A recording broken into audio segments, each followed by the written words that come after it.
భారతీయ ప్రజా రవాణా వ్యవస్థల్లో రైల్వేది అత్యంత కీలక పాత్ర. సుదూర ప్రాంతాలకు పిల్లాపాపలు, భారీ లగేజీలతో ప్రయాణించేవారు రైల్వే ప్రయాణాన్ని కోరుకుంటారు. ఇక స్నేహితులతో సరదాగా కబుర్లు చెప్పుకుంటూ విహారయాత్రకు వెళ్లాలనుకునేవారు, కుదుపులు లేకుండా సౌకర్యవంతమైన ప్రయాణం కోరుకునే వృద్ధులు, కాలేజీ స్టూడెంట్స్, ఉద్యోగులు ఇలా ప్రతి ఒక్కరూ రైల్వే ప్రయాణాన్ని ఇష్టపడతారు. అయితే సౌకర్యవంతమైన ప్రయాణంతో పాటు ఉచితంగానే ఫుడ్ దొరికితే ఆ ప్రయాణం మరింత సుఖమయం. ఇలా ఫ్రీ ఫుడ్ దొరికే రైల్వే సర్వీస్ ఒకటి మన భారతదేశంలోనే కొనసాగుతోంది. దూర ప్రాంతాలకు రైలు ప్రయాణం చాలా సౌకర్యవంతంగా ఉంటుంది, కానీ ఫుడ్ విషయంలోనే ఇబ్బంది పడాల్సి వస్తుంది. రైళ్లలో అందించే ఆహారం రుచి, శుచి లేకుండా ఉంటాయి. కడుపు మార్చుకోకుండా ఉండేందుకే తినడం తప్ప రైల్వే ఫుడ్ ఎవరూ ఇష్టంగా తినరు. అలా అని చాలా రోజుల ప్రయాణానికి ఇంటి నుంచి ఆహారం తీసుకెళ్లేం. వండుకొని తీసుకెళ్లినా 1-2 రోజులకే సరిపోతుంది. ఇలా ఏ రైలులో ప్రయాణించినా ఫుడ్ విషయంలో ఇబ్బందులు తప్పవు. కానీ ఒక రైలు ప్రయాణంలో ఫుడ్ గురించి అసలు బాధే ఉండదు. ప్రయాణికులు ఎలాంటి డబ్బులు చెల్లించకుండానే రుచికరమైన భోజనాన్ని ఆస్వాదించవచ్చు. ఇలా 1 కాదు 2 కాదు, వేల కిలోమీటర్ల ప్రయాణంలో ఉచితంగానే వేడి ఆహారాన్ని అందుకుంటారు ప్రయాణికులు. ఇలా రైలు జర్నీని ఎంజాయ్ చేస్తూ ఫ్రీగా రుచికరమైన ఆహారాన్ని ఆస్వాదించవచ్చు. సిక్కుల పవిత్ర స్థలం అమృత్సర్. పంజాబ్లోని ఈ నగరంలో స్వర్ణ దేవాలయాన్ని లక్షలాది మంది సిక్కులు సందర్శిస్తూ ఉంటారు.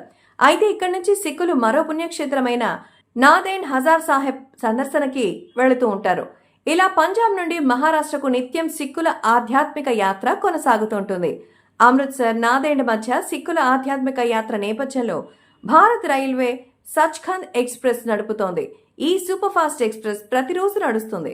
దేశ రాజధాని న్యూఢిల్లీ, భోపాల్ మీదుగా ప్రయాణిస్తూ గురుద్వారాలో కలిపే అతి ముఖ్యమైన రైలు సర్వీస్. అయితే అమృత్సర్, నాదేండ్ మధ్య దూరం 2081 కిలోమీటర్లు. ఇంత దూరం తమ పవిత్ర స్థలాల సందర్శన కోసం సిక్కులు ప్రయాణిస్తూ ఉంటారు. కాబట్టి ఈ రైలు ప్రయాణికులకు ఆకలి తీర్చేందుకు ఉచితంగానే ఆహారం అందిస్తారు. రుచికరమైన వేడివేడి పంజాబీ వంటకాలని ప్రయాణికులకు అందిస్తారు. అమృత్సర్, నాదేండ్ మధ్య నడిచే ఈ సచ్ఖండ్ ఎక్స్ప్రెస్ వివిధ రాష్ట్రాల మీదుగా ప్రయాణిస్తుంది. మొత్తం 39 స్టేషన్స్ లో ఈ రైలు ఆగుతుంది. ఇలా ఈ రైలు ఆగే స్టేషన్స్ లోనే ఉచిత ఆహారాన్ని అందిస్తారు. మొత్తం 6 రైల్వే స్టేషన్స్ లో ఈ భోజన ఏర్పాట్లు చేశారు.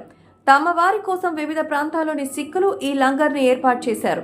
1995లో ప్రారంభమైన ఈ రైల్ సర్వీస్ గతంలో వారానికోసారి ఉండేది. అయితే 2007 నుంచి రోజువారీ సర్వీస్ గా మార్చారు. ఇలా 3 దశాబ్దాలుగా ఈ సచ్ఖండ్ ఎక్స్ప్రెస్ సేవలు కొనసాగుతున్నాయి. ప్రతిరోజు 2000 మందికి పైగా ప్రయాణికులు ఈ రైలు సర్వీస్ ని ఉపయోగించుకుంటారు. ఈ రైలులో ఆధ్యాత్మిక యాత్ర కొనసాగుతుంది కాబట్టి ప్రయాణికులందరికీ ఉచితంగానే భోజనం అందిస్తారు.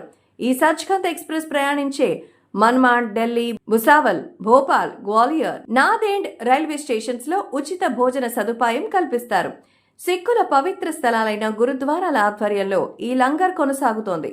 ప్రతిరోజు ఖతీ చావల్, దాల్, సబ్జీ వంటి శాకాహార భోజనాన్ని రెడీ చేసి వేడివేడిగా ప్రయాణికులకు వడ్డిస్తారు.